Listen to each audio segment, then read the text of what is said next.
Well, hi YouTubers, hi, I'm back with a 6 Mile 60 Books, and it's another Christmas book.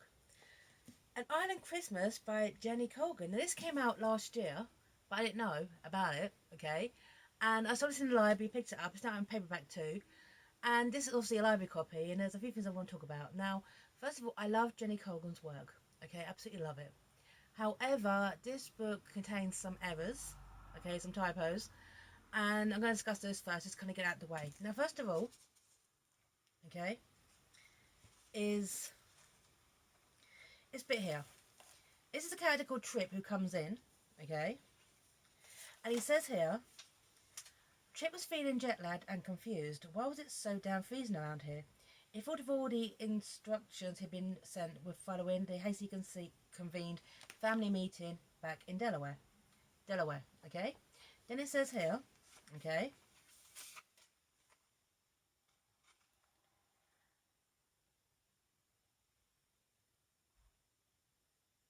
Trip couldn't say boyfriend. People didn't talk like that in Copperville, Texas. Copperville, Texas.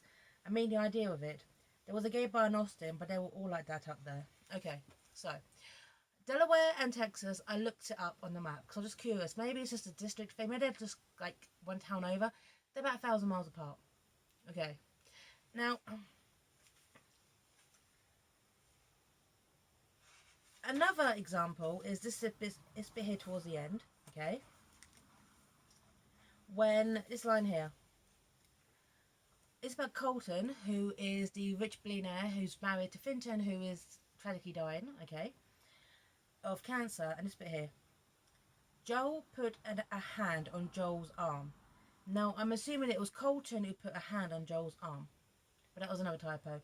And also, a characters who were introduced in the last book who wanted to Mark and Marsha. Now, they mentioned in the last book that they wanted to adopt Joel when he was younger, okay, a character called Joel, but they couldn't because they had 2 children of their own and Joel had some issues. However, in this book, suddenly, okay, they're childless, and yeah, which to me made absolutely no sense, okay? The last book they had children, this book they don't, which I thought was weird.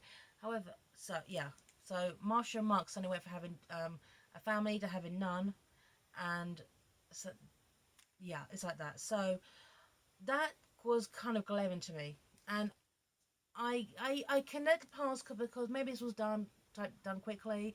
There was no editor. I mean, with me, when I ever write anything, if it a blog post or anything, I use something called Read and Write. My university gave it to me. Literally, to read your words back to you. To kind of make sure it flows. Grammarly and Read and Write are like the 2 best things ever. Thank God. That's how I would have passed my degree without these things. Okay, now the book. Now, let me read the blurb, actually, of the book, okay? Christmas on the remote Scottish island of Mure is bleak, stark, and incredibly beautiful. It's a time for hankering down, getting cosy in front of the whiskey barrel, wood fire, and enjoying a dram with the people you love.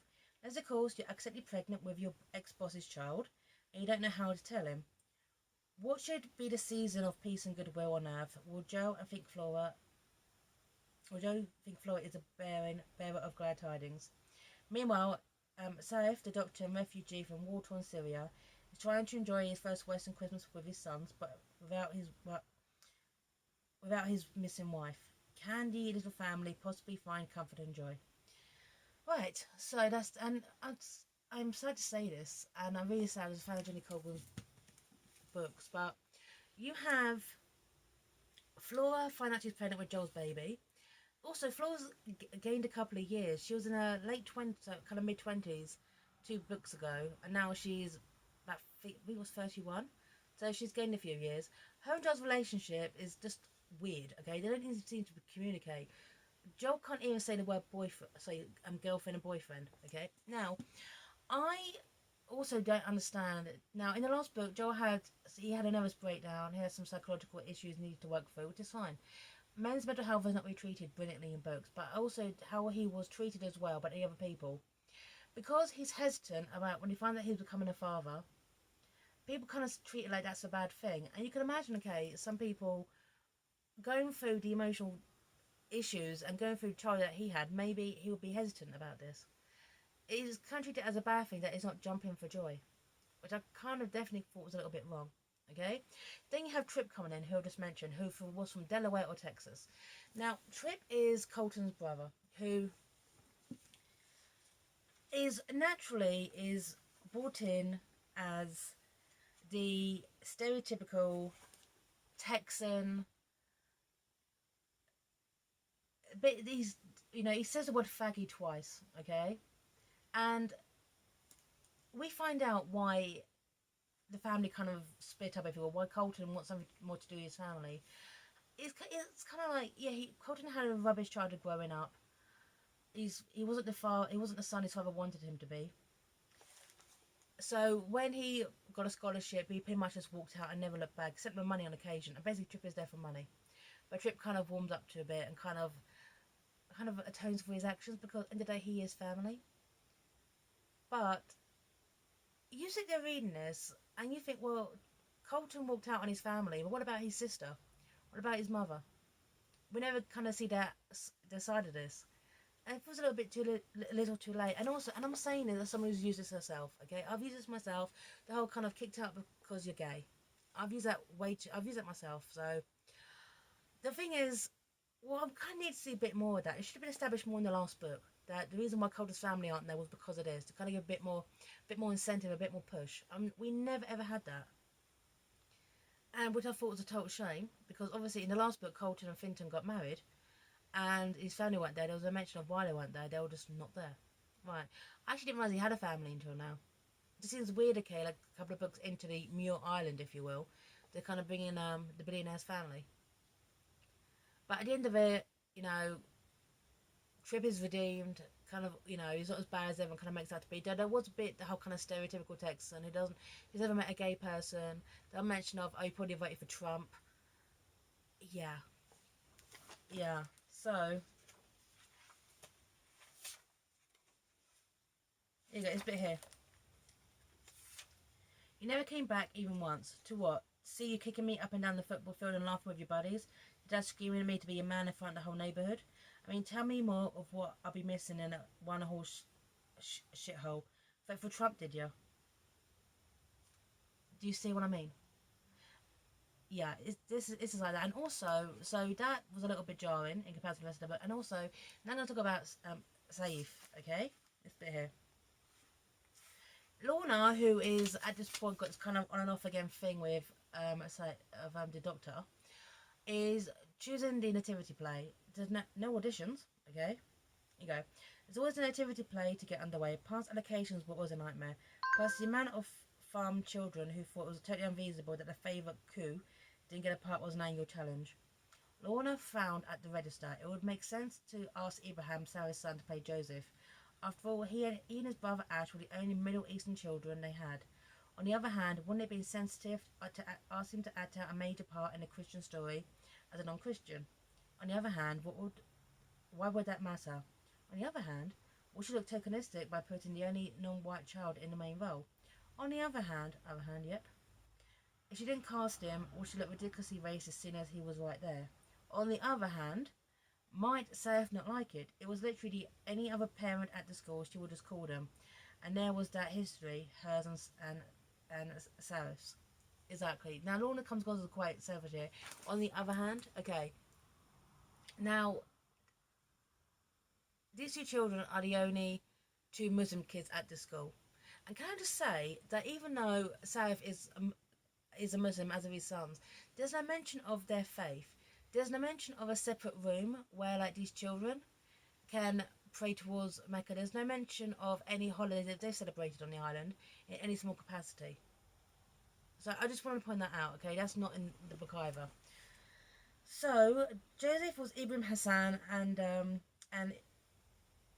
his brother was the innkeeper. Now it gets to literally this is over 130 pages later. Here we go. Saif leaned forward aghast, everyone pretending not to be looking at him for his reaction. He was wearing a bizarre tea towel on his head. What was that meant to be, a dish dasher? Is that what they thought it looked like, or what it was, or what it meant? Sarah's face grew hot. In Syria, there are plenty of robes for formal occasions, such as family weddings. The boys will wear neat robes, beautiful embroidered garments, and miniatures of her own mother or family heirlooms passed down. They're not this ridiculous smock thing that looked like someone had hollowed out a potato sack. Sam felt his face grew hot with fury. His skin felt like it was itching all over. It's what they thought of his little Middle Eastern children. It wouldn't catch his eye. He must be remembering occasions, proper ceremonial special occasions at home. Not this travesty. Okay. So, and also, Ash and Ibrahim, the grasp of English isn't, they're still working on it. So, and this all can be avoided. And also, even though Sarif is mad at Lorna, Sarif is also in the wrong as well, because when he found out his children were in the school nativity, he just was like, okay, he had no idea what it was. He should have actually looked it up, seen what the history of the nativity is, and would he feel comfortable, and if not, ask his sons to be removed. So basically, both Lorna and Sarif are the arseholes in this situation. Lorna especially, because they put these boys in this kind of predicament, which, you know, all eyes will be on them, and Sarif for not looking up on this. Basically, these are two individuals who are both equally selfish, if you ask me. But the thing is, right after the nativity, they kind of talk it out, vow it out, and they went out having sex. Okay, so hey, yeah, that's it. So this bit here. So she said, "I'm so sorry. I thought the boys would enjoy being in the play. What did you think? That they would be good brown little boys? Is that what you thought? We will look the part and be good little Christian boys? Because you are in charge of what my boys think now, and you're in charge of what they believe. Is that your way? Is that what you want?" Yeah. So Sarah's having out of her, but why is it Sarah's also in the wrong as well? And Sarah basically makes a decision that he wants his children off the island. He wants them to be in a more diverse place where there's more people like them around. So I don't know. I find both Lorna and Sarah both a bit hypocritical. And also, there's quite a sad moment with Sarif where he goes over to the mainland because they think they found evidence of his wife, where she might be. And that's actually quite a heartbreaking scene. That actually broke me a little bit, just kind of seeing Sarah's reactions to this image of Amina, his wife, or who could possibly be Amina, they weren't sure, in a war-torn, bombed-out city. And we don't even get an answer to that if it was, well, I think it might have been. I think maybe that South was denying it was, if you will. The thing is about this book, though, you have Colton and Finton, with Colton dying. And I mentioned that in my last video about this series, about the whole kind of bury your gays trope. You know, Colton, can I say, okay, for someone whose father died of a similar cancer to Colton, he's lasted way longer than most do. Just saying. How about, obviously, he's got money on his side for that one. So you got basically Lorna you've got Flora pregnant, Joel unsure, you've got Colton dying, and you've got Finton agonising because he's finally found the courage to be himself, and then obviously now his husband's gonna die. You've got Lorna and Dr. Sarif. You've got no one happy. This is not a happy book. And no one has a problem. Now, obviously, maybe the author turned the expectations on its head. But where a book ends with every single character so desperately unhappy. And there also was this kind of moment, and this is a spoiler territory. The book came out a year ago. I can say this, okay? It's a slight spoiler. Is Lorna has Flora has a problem sometimes. Flora has a fall, and starts to miscarry. And it turns out no, but obviously there's an agony of Joel finally reconciles with his beliefs, and the fact is, no, just wants to be a father. And literally straight after, Flora has a fall and starts to miscarry. As a character, Joel has some issues. He's a breakdowns after all. He's in therapy. I just felt like this book was punishing characters a lot. As a character, felt like they're being punished. It is well written, and it ends with reconciliation for some people. Okay. But I didn't enjoy it as much as the rest. If we go back to the island of Mure, I want a bit more. So those books have a touch of realism about this, but for characters to end this book so goddamn unhappy was a bit jarring. Okay, and also this is also a pet peeve of mine as well. Is there's a character called Argot. Okay, who's is Flora's 4-year-old niece. She talks like this.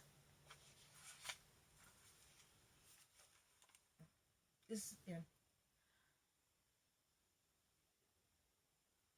I do nafty, Uncle Finton. Good news, peace on earth, good news, good news. I have, about to have my ninth nephew or niece, we're not sure yet, okay? I growing up with kids around my feet, okay? 4 years old talk like that. She talks in capital letters. The only time I find capital letters are approachable in the book if you're looking at tape practice discord and it's death, okay? I don't like Argot. She's annoying. She needs her vocabulary is just depressing.